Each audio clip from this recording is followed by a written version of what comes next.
Welcome to I dream. Chhattisgarh రాష్ట్రంలో మావోయిస్టులు నిర్మూలనకే లక్ష్యంగా సాగుతున్న పోలీసులు ఒకవైపు ఎన్కౌంటర్లు చేస్తూనే మరోవైపు డంపులు స్వాధీనం చేసుకోవడం, సరెండర్‌ని అమలు చేయడం చేస్తున్నారు.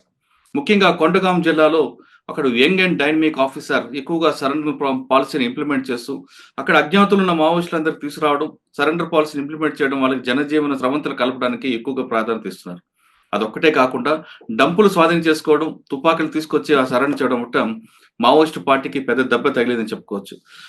ఒక 2 రోజుల క్రితం ఛత్తీస్‌గఢ్ రాష్ట్రంలో జరిగిన కూంబింగ్‌లో ఒక డంప్ దొరకడంతో దాదాపు ఎక్కువ బర్మా తుపాకులు, అదేవిధంగా మందుగుండ సామాగ్రి దొరికింది. అంతేకాకుండా ఒక ముఖ్యమైన వ్యక్తిని ఉసండి లాంటి వ్యక్తిని కూడా సరెండర్ చేయించిన యంగ్ అండ్ డైనమిక్ ఆఫీసర్ ఈరోజు మన గెస్ట్ ఆయన అడిగి చాలా క్లారిటీగా ఛత్తీస్‌గఢ్ రాష్ట్రంలో 2026 సరికి మావోయిస్టు నిర్మూత రాష్ట్రంగా ప్రకటించడంలో దానికి ఎంతవరకు వాళ్ళు కృషి చేస్తున్న విషయాన్ని సార్‌ని అడిగి తెలుసుకుందాం. సార్ నమస్తే అండి. నమస్తే మురళీధర్. నమస్తే. ఇప్పుడు మనం చూస్తున్న ఆఫీసర్ అక్షయ్ కుమార్ గారు తెలుగు ఐపీఎస్ ఆఫీసర్. ఇక్కడ నుండి ఛత్తీస్గఢ్‌కి వెళ్లి అక్కడ తన ప్రతాపాన్ని తన పడ్డ కష్టాన్ని చాలా క్లియర్‌గా చూపిస్తున్నారు. అంటే మావోయిస్టు పార్టీ అనేది నిర్మూలించడానికి కేవలం ఎన్‌కౌంటర్‌లు ఒకటే పరిష్కారం కాదు, సరెండర్ కూడా చేయొచ్చు అనేది ఎక్కువగా ప్రాధాన్యత ఇస్తున్నారు ఆయన.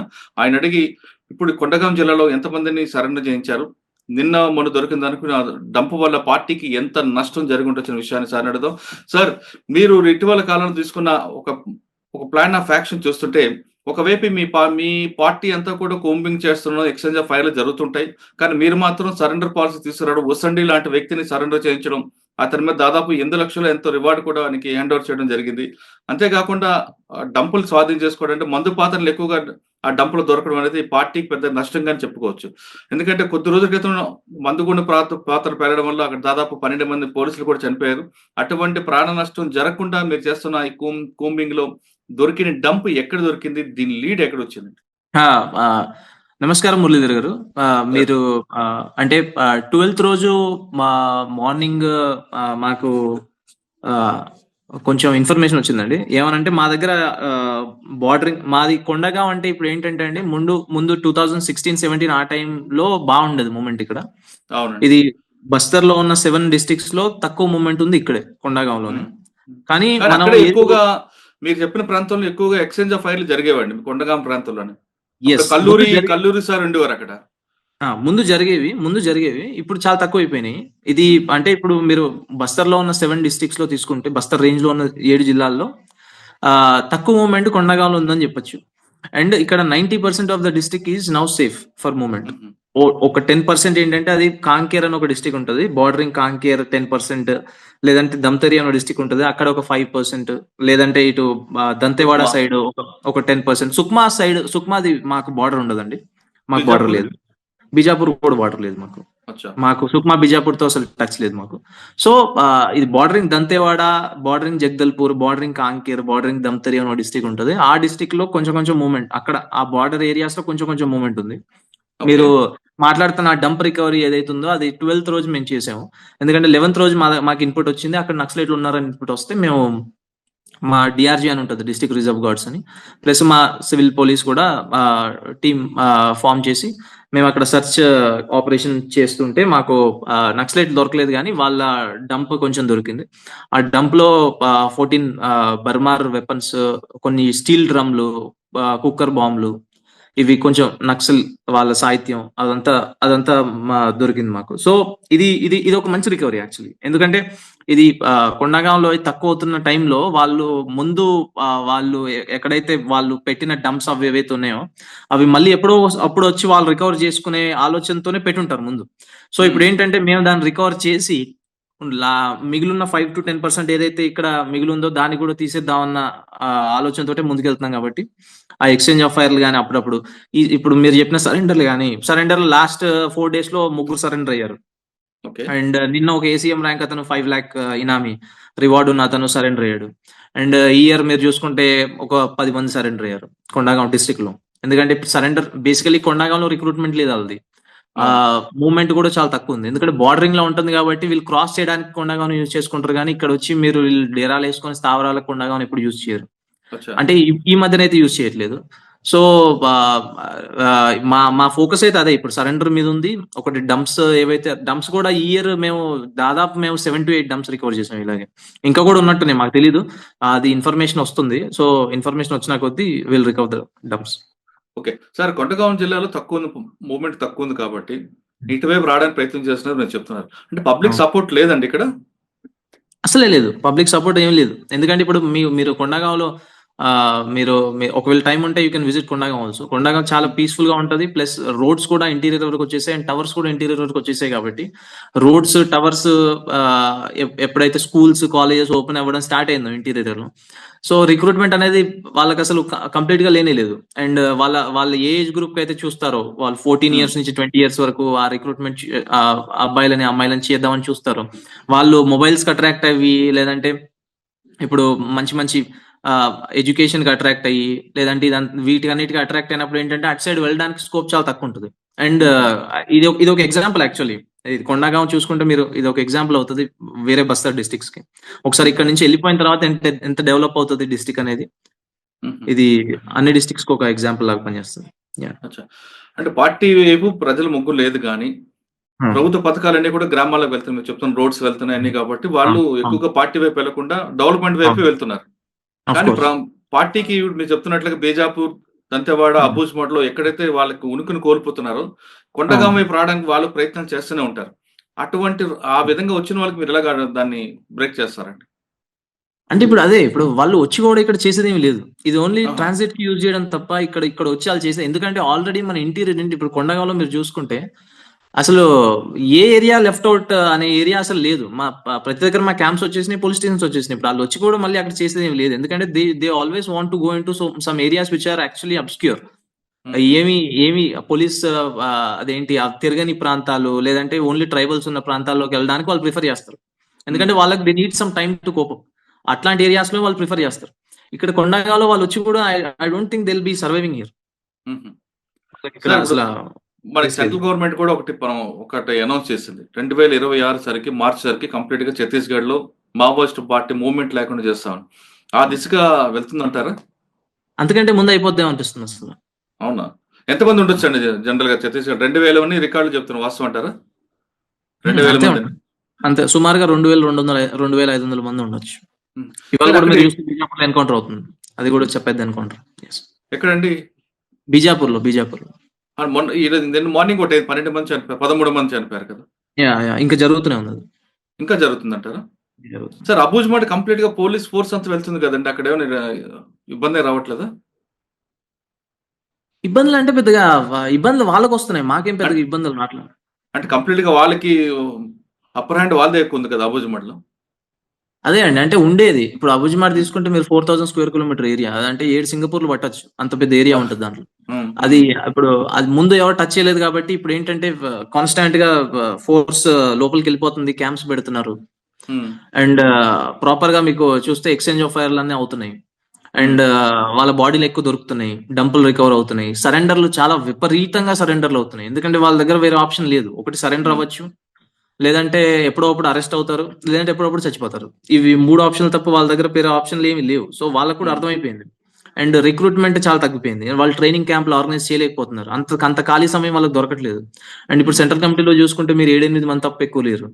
అందరూ కరోనా వాళ్ళు చచ్చిపోయిన వాళ్ళు, లేదంటే తర్వాత పట్టుబడిన వాళ్ళు, లేదంటే చచ్చిపోయిన వాళ్ళే ఉన్నారు. సో ఇప్పుడు మీరు చూసుకుంటే వాళ్ళ దగ్గర వేరే ఆప్షన్ లేదు ఇంకా. సార్ మీరు చెప్తున్న సెంట్రల్ కమిటీలో ఎక్కువగా తెలుగు వారు ఉన్నారు, వాళ్ళ లీడ్ కింద మీరు చెప్తున్న ఛత్తీస్గఢ్ ఆదివాసులు పనిచేయడానికి ఇష్టం లేరు అనేది ఒక ఇన్ఫర్మేషన్, వాస్తవం అంటారా? అది కూడా ఏజ్డ్ గ్రూప్ ఉన్నారు కాబట్టి, అది కూడా ఆంధ్ర వాళ్ళు అంటే తెలుగు వారే ఎక్కువగా డామినేట్ చేస్తున్నారు అన్నది. అది ముందు నుంచి డామినేట్ చేసేవాళ్ళే, తెలుగు వాళ్ళే. ఎందుకంటే వాళ్ళే కదా ఇక్కడికి వచ్చి మూవ్మెంట్ టేక్ ఓవర్ చేసి అదంతా చేసింది. బట్ మీరు ఇంటర్నల్ గా ఏదైతే చెప్తున్నారో నాకు పెద్దగా ఐడియా లేదు. ఓకే సార్, హిడ్మా అనేది మీకు ఛత్తీస్గఢ్ పోలీస్ కి ఒక టార్గెట్, ఆ మూవ్మెంట్ ఉందంటారు అక్కడ? అది ముందు ఉండేది. ఇప్పుడు ఆయన పేరు వినపడట్లేదు, అసలు ఆయన ఎక్కడ ఉన్నాడో తెలియదు. ఆయన నాకు తెలిసి త్వరలోనే అయిపోతుంది ఆయన పని కూడా. ఓకే సార్, ఇంకొక ఇన్ఫర్మేషన్ వస్తుందండి. 26 సరికి గవర్నమెంట్ కంప్లీట్ గా పార్టీని క్లోజ్ చేయడానికి ఉంది కాబట్టి ఈలోగే పార్టీ దానికి ఒక లీగలైజ్ చేసి ఒక విరామం ఇద్దాం, ఇంటర్వెల్ ఇద్దాం అనేది ఒక జరుగుతుంది. సెంట్రల్ కమిటీలో చర్చ జరుగుతుందని ఒక ఇన్ఫర్మేషన్ ఉందండి. అంటే 1973లో కొండపల్లి సీతారామయ్య గారు తీసుకున్న ఒక నిర్ణయం అప్పుడు ఏ విధంగా తీసుకున్నారు, పార్టీకి లీగలైజ్ చేసి కొంతకాలం గ్యాప్ ఇచ్చారు. అదే పాలిసీని ఇప్పుడు కూడా ఇంప్లిమెంట్ చేసి కొంతకాలం గ్యాప్ ఇద్దాం పార్టీకి. అంటే పోలీసుల చేతిలో చనిపోకుండా మనకు మనమే గాని ముందే సరెండర్ అయిపోయి కంప్లీట్‌గా పార్టీ క్లోజ్ చేద్దాం అని. అదే పార్టీ క్లోజ్ చేయాల్సిందే. వాళ్ళకి ఇంక వేరే ఆప్షన్ లేదు. సరెండర్ అవ్వాలా, లేదంటే జంగల్‌లో ఉండి ఎక్స్‌చేంజ్ ఆఫ్ ఫైర్‌ని ఎదుర్కోవాలా. రెండే ఆప్షన్‌లు ఉన్నాయి ఆళ్ళ దగ్గర. So, I don't think the second option would be advisable. First option surrender అయితే చాలా మంచిది. సార్ వీళ్ళకి ఇంకా వెపన్స్ ఎక్కడి నుంచి వస్తున్నాయండి? ఉన్నాయి. వాళ్ళు లోకల్‌గా ముందున్నయే ఉన్నాయి. ఈ లోకల్‌లో వీళ్ళు బీజీఎల్‌లు, బర్మార్లు మ్యానుఫ్యాక్చర్ చేసుకుంటున్నారు. ఇప్పుడు నిన్న దొరికిన అతను గూడా మాకు కింజరు హుసేండి అని అతను సరెండర్ అయ్యాడొచ్చి. అవును. అండ్ అతను వెపన్ ఏం తీసుకొని రాలేదు గానీ అతను టెక్నికల్ టీమ్‌లో పనిచేసేవాడు. ఈ బర్మార్లు, బీజీఎల్ ఇవి మ్యానుఫ్యాక్చర్ చేయడంలో అతను ఈ కాంకేర్ అనే ఏరియాలో పనిచేస్తా ఉంటాడు ఎక్కువ. సో, హుహు. అతను కూడా చెప్పింది అదే. ముందుతో కంపేర్ చేస్తే అసలు ఆళ్ళ దగ్గర ఏమీ లేదు ఇప్పుడు. చాలా తగ్గిపోయినాయి. ముందున్నవే యూజ్ బట్ చేస్తున్నారు. బుల్లెట్లు కూడా ఉండవు. చాలా తగ్గిపోయినాయి. యెస్. సార్ హ్మ్. ఫండ్ ఎక్కడి నుంచి వస్తుందండి వాళ్ళకి? ఫండ్ అదే. ఇప్పుడు ముందు కాంట్రాక్టర్ల దగ్గర నుంచి, టెండుపత కాంట్రాక్టర్ల దగ్గర నుంచి, ఆళ్ళ దగ్గర నుంచి, ఈళ్ళ దగ్గర నుంచి వచ్చేది. బట్ ఇప్పుడు గవర్నమెంట్ ఒక మంచి డెసిషన్ తీసుకుంది. ఎందుకంటే ముందు ప్రైవేట్ వాళ్ళు పర్చేజ్ చేసేవారు. ఇప్పుడు గవర్నమెంటే పర్చేజ్ చేస్తుంది ఇక్కడ నెక్స్ట్ టెండుపత సీజన్ నుంచి. సో, హుహు. నాకు తెలిసి ఆ వచ్చే ఫండ్ కూడా పోతది ఇంకా. వాళ్ళ దగ్గర ఇంకా వేరే ఆప్షన్‌లు లేవు. ఇప్పుడు. హ్మ్. హ్మ్. ఓకే. సార్ ఫైనల్‌గా చెప్పండి. మీ దగ్గర సరెండర్ అవ్వడానికి వచ్చిన వాళ్ళకి, వాళ్ళందరికీ కావాల్సిన పాలిసీలు ఇచ్చి వాళ్ళకు అవును. సరెండర్ పాలసీ ఇంప్లిమెంట్ చేయిస్తారా? లేదు కేసులు పెట్టి జైల్‌లో పంపిస్తారా? అసలు సరెండర్ అయిన వాళ్ళని ఎవరిని మేము జైలుకి పంపం. హ్మ్. అసలు అబ్సల్యూట్‌లీ అది పైనుంచి మాకు ఆర్డర్. సరెండర్ ఒకసారి అయితే ఆళ్ళని బాగా చూసుకోవాల్సిన రెస్పాన్సిబిలిటీ మాది. మీకు ఎవరైనా మెయిన్ టార్గెట్ ఉన్నారండి? మరి ఇప్పుడు నేను అట్లా టార్గెట్ ఏం పెట్టుకోను. ఎవరు దొరికితే ఆళ్ళే. అందరూ అందరితో మా వాళ్ళని అందరూ ఈక్వలే. నేను ఎమోషనల్‌గా ఎప్పుడు రియాక్ట్ అవ్వను. ఇతన్ని టార్గెట్ పెట్టుకొని రివెంజ్ మోడ్‌లో ఎళ్ళడం అట్లాంటివి ఏమి ఉండవు. నక్సల్ అంటే నక్సల్ అందరూ సేమ్. కరెక్టే గాని కొంతమంది ట్రబుల్ మాంగర్స్ ఉన్నారు కదండీ! అందులో మీకు ఎవరున్నారా? అట్లా అట్లా ఎవరు ఉండరు. నాకు అందరూ ట్రబుల్ మాంగర్సే. అందరూ ఈక్వల్. అంటే సెంట్రల్ కమిటీ అవని, ఏ డీసీఎం కమిటీ ఎవరైనా అయినా ఒకటే. సరే. మే ప మ అది పార్టీ మెంబర్ నుంచి మొదలుకొని సెంట్రల్ కమిటీ వరకు అందరిని we look at the same way. Okay. Sir party మీకు ఛత్తీస్‌గఢ్ గవర్నమెంట్ మంచి డెసిషన్ తీసుకుంది. ఖచ్చితంగా యాహ్! 2026 తీసుకొద్దామని. అంటే అవును. పర్టిక్యులర్‌గా ఇటువైపు పోలీసుల వైపు నుంచి, అటు అన్నల వైపు మధ్య నలిగిపోతున్న ఆదివాసీలకి అభివృద్ధి కోసం మంచి కార్యక్రమం చేస్తుంది. ఆ అవును. కరెక్ట్. ప్రోగ్రామ్స్ అన్నీ కూడా గ్రౌండ్ లెవెల్‌కి వెళ్తున్నాయి అనుకుంటారా? 100% వెళ్తున్నాయండి. ఇప్పుడంటే మా మేము ఇంత ఫ్రీక్వెంట్‌గా మూవ్‌మెంట్ జంగల్‌లోకి చేస్తామని మేము ఎప్పుడు ఊహించలేదసలు. అంటే హుహు. మొత్తం మేము ఎవ్రీ వీక్ విలేజ్‌లోకెళ్ళి మొత్తం నేను, మా కలెక్టర్ గారు వెళ్లి మొత్తం ఆ డిస్ట్రిక్ట్ అడ్మినిస్ట్రేషన్ తీసుకెళ్ళి క్యాంప్స్ పెట్టడం, వాళ్ళకేం కావాలో చూడడం, వాళ్ళు కూడా ఫస్ట్ టైమ్ గవర్నమెంట్‌ని చూడడం, ఇట్లాంటి స్కీమ్స్‌లో వాళ్ళు పాలుపంచుకోవడం, ఇవన్నీ అసలు ఆహ్, అది వాళ్ళు కూడా ఎప్పుడు అనుకోని థింగ్ ఇదంతా. వాళ్ళకి కూడా ఇది చాలా బాగా అనిపిస్తుంది. ఎందుకంటే అదే ఇన్ని బెనిఫిట్స్ ఉంటాయని వాళ్ళకి కూడా అసలు ఐడియా లేకుండే ఎప్పుడు. ఓకే. అంటే అడవుల్లో కూడా మీరు టీవీలు పెట్టి వాళ్ళందరూ కూడా మొబిలైజ్ చేస్తున్నారట కదా! అదే అంటే ఇప్పుడు టీవీలనేది ఒక రిడెండెంట్ టాపిక్ అయిపోయింది. ఎవ్వరి దగ్గరైనా మొబైల్స్ ఉన్నాయి. టవర్స్ హ్మ్. వచ్చేసినాయి. అసలు ఎవరు నాకు తెలిసి టీవీలు చూడట్లేదు ఇప్పుడు. మొత్తం అందరు యూత్ అంతా మొబైల్‌లో ఉన్నారు. ఇక్కడ వాళ్ళు ఫారెస్ట్‌లో కూడా. అరే మీరు ఒకసారి వచ్చి ఇక్కడ చూస్తే సర్ప్రైజ్ అవుతారు. మీరు ఆ! ప్రతి ఒక్కరికి ప్రపంచంలో ఏం జరుగుతుందో అందరికి తెలుసు. గవర్నమెంట్ స్కీమ్స్ ఏమున్నాయో అందరికి తెలుసు. వాళ్ళు ఎట్లా అప్లై చేసుకోవాలో అందరికి తెలుసు. అన్ని ప్రాపర్‌గా వాళ్ళకి అవైలబిలిటీ ఉంది ఇప్పుడు. ఓకే. సార్ ఫైనల్‌గా చెప్పండి సార్. ఇటువైపు పోలీసులు గాని, అటువైపు వాళ్ళు గాని చనిపోకుండా ఛత్తీస్‌గఢ్‌లో ఇంక రక్తపు మరకలు కనబడకుండా, లేదా బుల్లెట్ల సౌండ్ ఆగిపోవాలంటే ఏం చేయమంటారు? 2026 తర్వాత ఆగిపోద్దనిపిస్తుంది నాకు. అది కరెక్టే. ఆటోమేటిక్‌గా ఆగిపోద్ది. అది ఆగటం కరెక్టే సార్. అసలు వాళ్ళ వైపుగా అంటే వాళ్ళు కూడా మన దేశంలే, మన మనుషులే కాబట్టి వాళ్ళ వైపు నష్టం జరగకూడదు. ఇటువైపు పోలీసులు కూడా జరగకుండా ఉండాలంటే. అవును. కరెక్ట్. అది వాళ్ళు తీసుకోవాల్సిన డెసిషన్ గదండీ. ఇప్పుడు ఇంత మంచి సరెండర్ పాలిసీ ఎక్కడ ఇప్పుడు రాగానే ఇమ్మీడియేట్‌గా క్యాష్ ఇచ్చేస్తున్నాం. హుహు. అంటే ఇప్పుడు ఇమ్మీడియేట్‌గా క్యాష్ ఇస్తున్నాము. వాళ్ళకి మంచి బెనిఫిట్స్ ఇస్తున్నాము. ఆహ్, నౌకరీలు ఇస్తున్నాము. ల్యాండ్ ఇస్తున్నాము. ఇయన్నీ ఇంతకంటే మంచి బెనిఫిట్స్ ఏముంటాయి? వాళ్ళు తీసుకోవాల్సిన డెసిషన్ అది. అచ్చా! సార్ మీరు డైరెక్ట్‌గా పార్టీకి ఒక అప్పీల్ చేయండి. ఆర్టికి అప్పీల్ అదే. ఇప్పుడు ఇంత మంచి పాలిసీలు మీరు ముందెక్కడ జూడలేదసల. ముందు కంటే చాలా బెటర్ పాలిసీలున్నాయి. వచ్చేసి సరెండర్ అయిపోండి. సొసైటీలో కలిసిపోండి. అండ్ జరుగుతున్న డెవలప్‌మెంట్‌ని ఆపొద్దు. ఓకే. ఛత్తీస్‌గఢ్ రాష్ట్రంలో ఇకపై కాల్పులు మోత ఆగిపోవాలన్నా, పోలీసుల బూట్లు చప్పుళ్ళు వినపడకుండా ఉండాలంటే ఖచ్చితంగా మీరందరూ జనజీవనం రండి. అక్కడ ఉన్న ఆదివాసులకు ఏం కావాలనేది ప్రభుత్వం దగ్గరకు వచ్చి మీరు ఖచ్చితంగా వాళ్ళతో మాట్లాడి వాళ్ళకి కావాల్సిన డెవలప్మెంట్ చేయండి. కానీ డెవలప్మెంట్ మాత్రం ఆపొద్దు అంటూ చెప్తున్నారు కొండగాం ఎస్పీ. ఛత్తీస్‌గఢ్‌లో జరుగుతున్న ఇష్యూపై కొండగాం ఎస్పీ అక్షయ్ గారితో ఎక్స్‌క్లూజివ్ ఇంటర్వ్యూ. మరో ఇష్యూలో మళ్ళీ కలుద్దాం. అంతవరకు నమస్తే. Thank you sir. Thank you very much. Thanks. Thank you.